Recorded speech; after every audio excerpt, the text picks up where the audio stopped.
think you do know what I'm talking about. A small matter of a check. All I know, Dr. Morgan, is that you seem to be practicing a bit of deception upon my father. No, Mother's calm right now, but in a few days she's going to be quite mad. If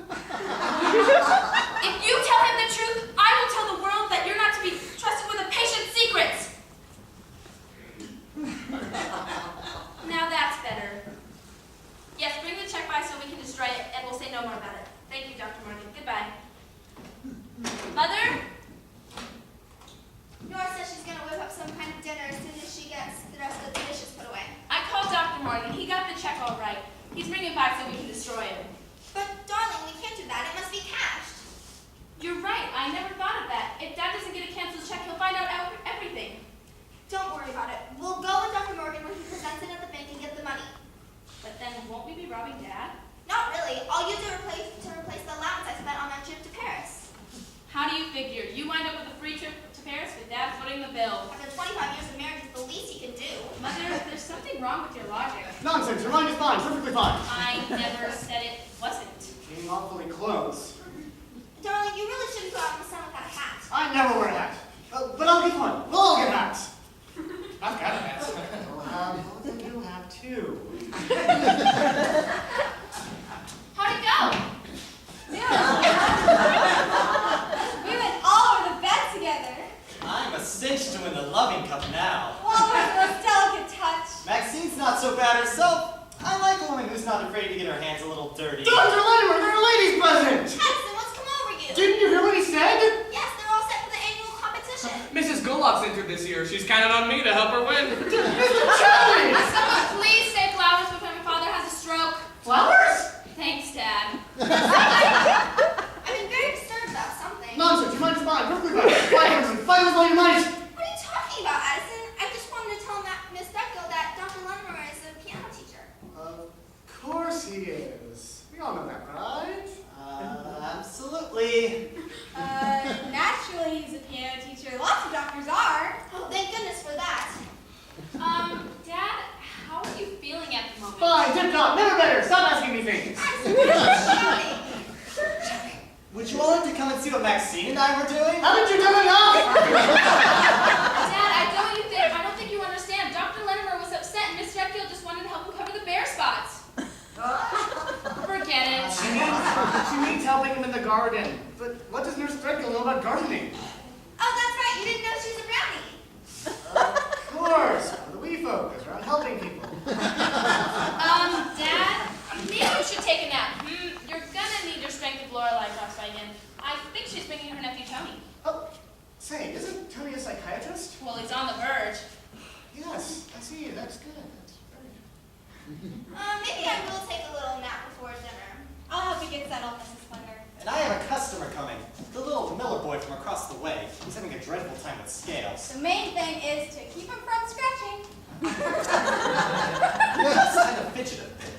I think I'll go see Nora needs help or anything. Help her put away the dishes. She has dinner to whip up. I'll remind her. But now, Bonnie, you and I are going to have a talk. Sure, Dad. What about? Mind if I fix myself a drink first? I've had a rather severe shock. Go ahead. No, wait. Better yet, you sit down. I'll fix one for the both of us. While you're at it, why don't you tell me what got you so upset? Was I that obvious? Only to one who knows you well, namely me. You tend to rumble like a volcano, but I thought I detected a few eruptions. What's it all about? I know the truth about your mother, Bonnie. I don't know what you mean. I admire your loyalty, but I overheard you two talking earlier. Oh, Mother will be terribly upset. No, I'm told that people who lose their mind rather enjoy it. It's the onlookers who suffer in this sort of thing. Okay, you just lost me. Who's losing whose mind? Bonnie, let's not pretend. Let's be honest with each other. Your mother is going quietly off her trolley. You're wrong, Dad. She's perfectly sound. I know what I heard. What did you hear? I can't fix that dinner after lights don't work, either the blender, the refrigerator, or the electric can opener. It's probably just the main fuse switch. Just get Mr. Chowdy to fix it. You don't have to bite my head off about it. You'd be the first to complain if I couldn't fix up your sippy powders. Dad, your ulcer? Never mind my stomach. We're discussing your mother's mind. There's nothing wrong with Mother's head. I know she's fine right now, but it's a few days from now that's breaking my heart. One night she'll go to sleep fine, and the next morning she'll wake up gaga. Dad, you're wrong. She's perfectly normal. Bonnie, I heard you on the telephone. You said that in a few days she'd be mad, that Dr. Morgan was deceiving me about something. I did say that, didn't I? It was also horribly clear. What else could he be deceiving me about? What else, indeed? Happy days to all of us.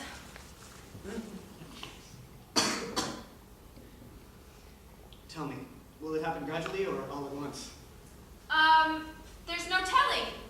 Maybe if we just, act like nothing's happened, she may never go over the hill. Bonnie, are you blind?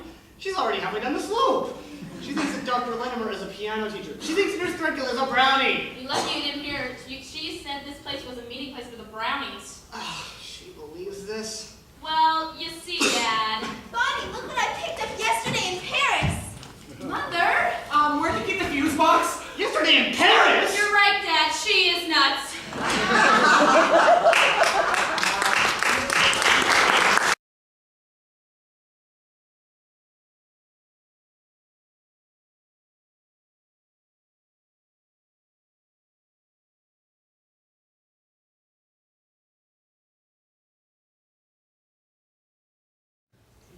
Addison at least could have let me get dressed for dinner. I've never felt so silly in my life. It's not his fault. I think he's trying to humor you. If you want to rope around in a state of undress, it's his duty to be big about it. But I told him I wanted to get my clothes on. You also said you got that outfit yesterday in Paris. He didn't believe that either. Thank heavens. I should thank heaven your father thinks I'm a fruitcake. Mother, I had to tell him that. Only a fruitcake would take mythical trips to Paris. If you hadn't come galloping in like the Queen of May, how do you think you'll ever face Mr. Chowdy again? Certainly not as Mr. Chowdy. After that mad embrace, I shall call him by his given name. And he shall call me Winnie. Soon, secret meetings. Cocktails for two, discovery, a juicy scandal. And all because the blender didn't work. Well, the lights were on, so I suppose he found the fuse box. With trembling hands. I was also buying French perfume. You probably couldn't smell it when Nora brought in the liver and onions. Can you smell it now? Must have been expensive. How'd you ever get home? Hitch a ride? I married an airline pilot. They get very lonely up there in the clouds. Mrs. Flinder, aren't you dressed yet? There's going to be men at the party. What's the point? It's almost my bedtime anyway. Wait, what party? Your coming home party. Didn't Addison tell you?